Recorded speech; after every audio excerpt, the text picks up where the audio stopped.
इसी बीच एक और बड़ी खबर आपको बता दें, किराना हिल्स में रेडिएशन की खबरों पर सस्पेंस बरकरार है। पाकिस्तान में न्यूक्लियर रेडिएशन के सवाल पर अमेरिका चुप है। अमेरिका ने किराना हिल्स में बमबारी पर चुप्पी साधी है।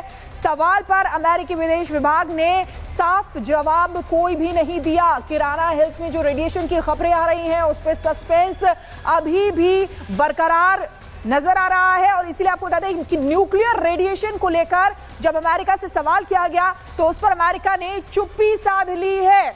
अमेरिका ने किराना हिल्स में बमबारी पर कोई जवाब नहीं दिया और पूरी तरीके से चुप्पी साध ली है। ये बड़ी खबर आपको बता रहे हैं। Has US sent a team to Islamabad or Pakistan following the reports that there have been leaks of nuclear radiation in some of the secure Pakistani sites? I have nothing to preview on that at this time. Has US sent a team to Islamabad or Pakistan following the reports that there have been leaks of nuclear radiation in some of the secure Pakistani sites? I have nothing to preview on that at this time. Has US और हमारे साथ मेहमान इस वक्त जुड़े हुए हैं, रक्षा विशेषज्ञ साथ में हमारे हैं, राजनीतिक विश्लेषक भी साथ में हैं। कैप्टन श्याम कुमार इस वक्त स्क्रीन पर मुझे दिख रहे हैं। कैप्टन श्याम, किराना हिल्स को लेकर अभी भी सस्पेंस बना हुआ है। इंतजार अमेरिका के जवाब का भी था, लेकिन अमेरिका ने भी कुछ साफ नहीं किया है इस पर। नमस्कार, जय हिंद। भारतीय सेना को बहुत बहुत मुबारक अपने मिशन में कामयाब होने के लिए।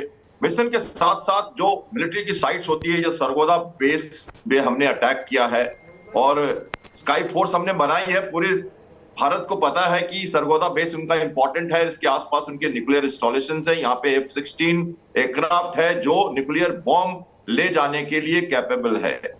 तो ये जगह नजदीक है और यहाँ पे हमने प्रिसिशन स्ट्राइक की है उनके एयर बेसिस पे, जिसके ऊपर हमने आधिकारिक जानकारी दी है और हमने वही किया है जो हमें करना चाहिए था।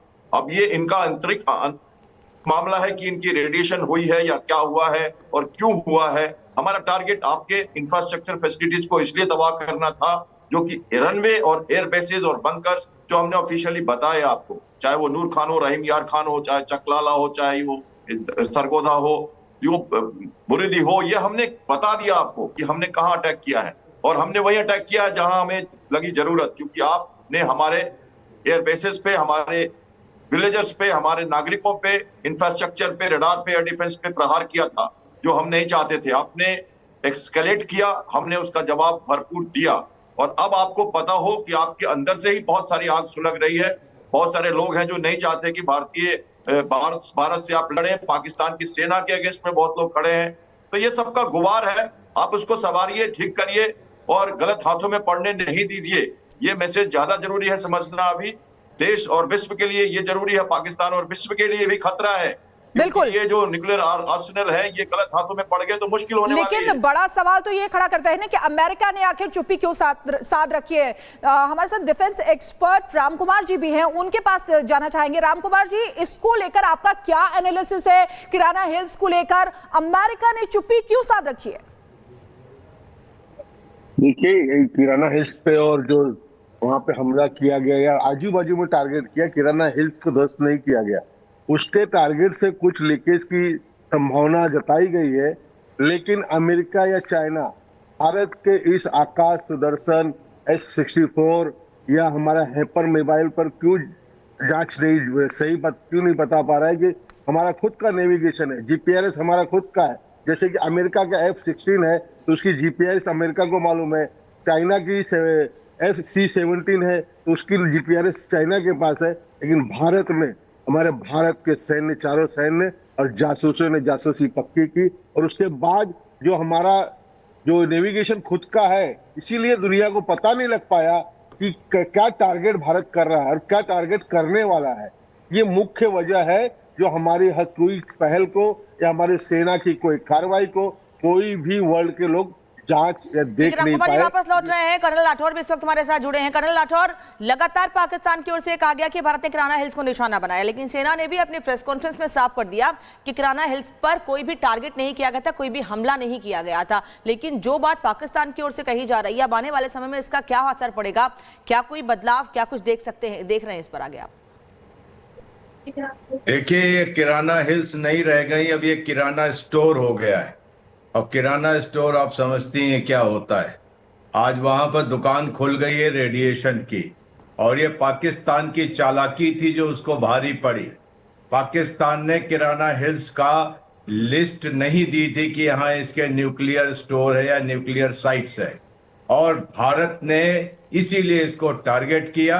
अब ये किस मुंह से बताएंगे कि यहाँ पर खुल गया है, और ये वाकई आज पूरे दुनिया में थू-थू हो रही है। और जो इसके सर्कमस्टेंशियल एविडेंसेस हैं कि मसलन अमेरिका ने अपना एयरक्राफ्ट भेजा, मसलन इजिप्ट से कोई बोरॉन आया, मसलन वहां पर हमको रोकने के लिए कहा गया, ये सारी चीजें एक तरफ इंगित करती हैं कि पाकिस्तान इस समय गंभीर संकट से गुजर रहा है।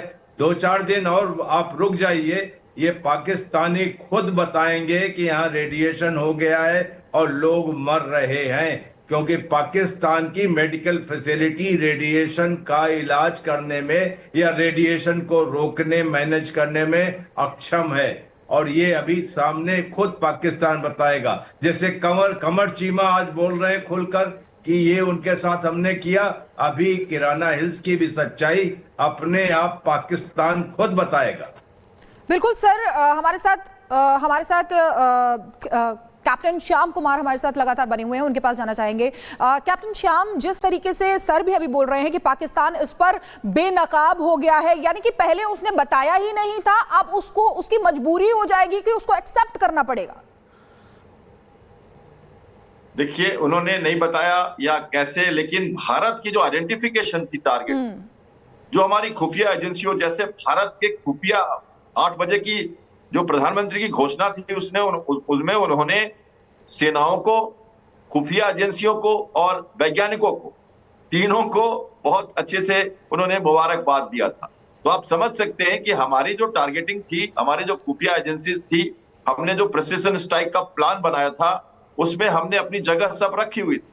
और अगर ये इंडिकेट नहीं करते कि इनकी टारगेट्स कहाँ है, तो हमने कह के मारा है कि हमने आपके एयरबेसेस को तबाह किया है। This is pre-emptive strike. Pre-emptive strike का मतलब जमीन पर ही आपके जो हथियार है वो पड़े रह जाए और आप उनका इस्तेमाल ना कर सको। इस केस में ये हवाई जहाज, तो हवाई जहाज जो न्यूक्लियर बम की वो धमकी देते हैं, वो इन्हीं हवाई जहाजों से वो उड़ाएंगे या मिसाइल्स पे लगाएंगे। और F-16 उनका कैपेबल एयरक्राफ्ट है, जो उसके बहुत 10 किलोमीटर के दूरी पर है। जब वहां रनवे पे उठता है तो एक आध गोले इधर उधर चला ही जाता है। तो उनको अगर बताया नहीं उन्होंने, तो इनकी गलती है। अभी अब जैसे कह रहे हैं हम लोग जब जैसे एनालिसिस कर रहे हैं, वो समझे, इसलिए मैंने कहा कि अब उनकी प्रॉब्लम है, वो जाने कैसे इसको कष्ट से निकलते हैं, और जो मुश्किलात अब उनके आपे से बाहर ना हो जाए, उन्होंने मदद मांगी है। देखिए, इस पे तो इंटरनेशनल एटॉमिक एजेंसीज हैं, इस पे तो पूरा कानून है, इस पे तो रेगुलेटरी बॉडीज हैं पूरे यूनाइटेड नेशंस की।